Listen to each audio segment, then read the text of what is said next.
ദേശീയ രാഷ്ട്രീയത്തെ വലിയ ചലനമുള്ള ഒരു വാർത്തയാണ് ബീഹാറിലെ ഉപതെരഞ്ഞെടുപ്പ് ഫലം പുറത്തു വന്നിരിക്കുന്നത്. ബി.ജെ.പിയുടെ ശക്തമായ കോട്ടയെന്ന് വിശേഷിക്കപ്പെടുന്ന ബങ്കിപ്പൂർ നിയമസഭാ മണ്ഡലത്തിൽ പ്രശാന്ത് കിഷോറിന്റെ ജൻസ്വരാജ് പാർട്ടി കൈവരിച്ച അട്ടിമറി വിജയം ദേശീയ രാഷ്ട്രീയത്തിൽ തന്നെ പുതിയ ചലനങ്ങൾ വന്നിരിക്കുകയാണ്. ബി.ജെ.പി ദേശീയ അധ്യക്ഷൻ നിതിൻ നവീൻ രാജിവെച്ച ഒഴിഞ്ഞ സീറ്റിലാണ് ബി.ജെ.പിയെ അക്ഷരാർത്ഥത്തിൽ തറപറ്റിച്ച് പ്രശാന്ത് കിഷോർ വൻ വിജയം കൊയ്തിരിക്കുന്നത്.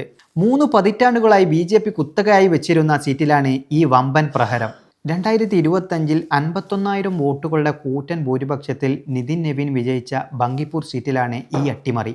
ഇത്തവണ ജൻസ്വരാജ് പാർട്ടി അധ്യക്ഷനും തിരഞ്ഞെടുപ്പ് തന്ത്രജ്ഞനുമായ പ്രശാന്ത് കിഷോർ 19,000-ഓളം വോട്ടുകളുടെ വ്യക്തമായ ഭൂരിപക്ഷത്തിലാണ് ഇവിടെ ജയം ഉറപ്പിച്ചത്. ബി.ജെ.പിയുടെ യുവ നേതാവ് നീരജ് കുമാർ ആയിരുന്നു അദ്ദേഹത്തിന്റെ എതിരാളി. മണ്ഡല പുനർനിർണയത്തിന് മുൻപ് പട്ന വെസ്റ്റ് എന്നറിയപ്പെടുന്ന ബങ്കിപ്പൂർ കഴിഞ്ഞ 30 വർഷമായി ബി.ജെ.പിയുടെ ഉറച്ച മണ്ണായിരുന്നു. നിതിൻ നവീന്റെ പിതാവ് നവീൻ കിഷോർ പ്രസാദ് സിൻഹ 1995 മുതൽ ഇവിടെ MLA ആയിരുന്നു. അദ്ദേഹത്തിന്റെ മരണശേഷം 2006 മുതൽ നിതിൻ നവീനാണ് ഈ മണ്ഡലത്തെ പ്രതിനിധീകരിച്ചിരുന്നത്. എന്നാൽ ഇത്തവണ സ്ഥാനാർത്ഥി നിർണയത്തിൽ തുടങ്ങി എല്ലാ കണക്കുകൂട്ടലും ബി.ജെ.പിക്ക് പിഴച്ചു.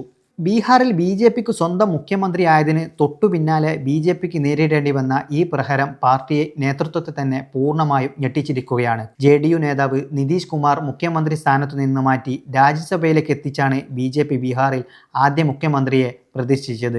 എന്നാൽ തൊട്ടു പിന്നാലെ വന്ന ഈ തിരഞ്ഞെടുപ്പ് തോൽവി പാർട്ടിക്ക് തന്നെ വൻ തിരിച്ചടിയായി. നിരവധി ഘടകങ്ങളാണ് ഈ തോൽവിക്ക് വഴിവെച്ചത്. നീറ്റ് വിഷയത്തിൽ വിദ്യാർത്ഥികൾക്ക് നേരെ AK-47 തോക്കുകൾ ഉൾപ്പെടെ പ്രയോഗിച്ചത് ബി.ജെ.പിക്കെതിരെ ശക്തമായ അമർഷത്തിന് കാരണമായി. ബി.ജെ.പിക്ക് വോട്ട് ചെയ്യരുതെന്ന് അഭ്യർത്ഥിച്ച് 100 കണക്കിന് വിദ്യാർത്ഥികളാണ് ഇൻസ്റ്റഗ്രാമിൽ വീഡിയോകൾ പോസ്റ്റ് ചെയ്തത്.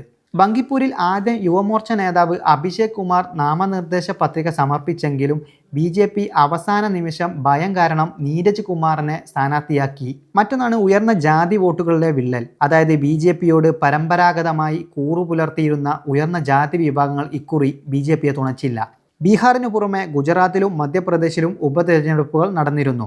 ഗുജറാത്തിൽ ബി.ജെ.പിയും മധ്യപ്രദേശിൽ കോൺഗ്രസും തങ്ങളുടെ സീറ്റ് നിലനിർത്തി.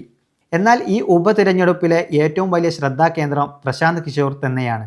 കഴിഞ്ഞ നിയമസഭാ തിരഞ്ഞെടുപ്പിൽ 238 സീറ്റുകളിൽ മത്സരിച്ചെങ്കിലും ഒരിടത്തു പോലും വിജയിക്കാൻ കഴിയാതിരുന്ന ജൻസ്വരാജ് പാർട്ടിക്ക് ഈ വിജയം ബീഹാർ രാഷ്ട്രീയത്തിൽ വൻ തിരിച്ചുവരവിനുള്ള അവസരമാണ് നൽകിയിരിക്കുന്നത്. ഇന്ത്യയിലെ മുൻനിര തിരഞ്ഞെടുപ്പ് തന്ത്രജ്ഞനായിരുന്ന പ്രശാന്ത് കിഷോർ രൂപം നൽകിയ ജൻസ്വരാജ് പാർട്ടി നേരിട്ട് ജനങ്ങളിലേക്ക് ഇറങ്ങി പ്രവർത്തനം നടത്തുന്ന ശൈലിയാണ് സ്വീകരിച്ചത്. ബീഹാർ രാഷ്ട്രീയത്തിൽ തൻ്റെ പ്രസക്തി നഷ്ടപ്പെട്ടില്ലെന്ന് ഈ ഒറ്റ വിജയത്തിലൂടെ അദ്ദേഹം തെളിയിച്ചിരിക്കുന്നു. കോൺഗ്രസും ബി.ജെ.പിയും പ്രാദേശിക പാർട്ടികളും മാറി മാറി ഭരിച്ച ബീഹാറിൽ കൃത്യമായ തന്ത്രങ്ങളിലൂടെ ബി.ജെ.പിയുടെ കുത്തക മണ്ഡലം തന്നെ പിടിക്കാൻ പ്രശാന്ത് കിഷോറിന് കഴിഞ്ഞത് ദേശീയ തലത്തിൽ വലിയ ചർച്ചയ്ക്ക് വഴിവെക്കും.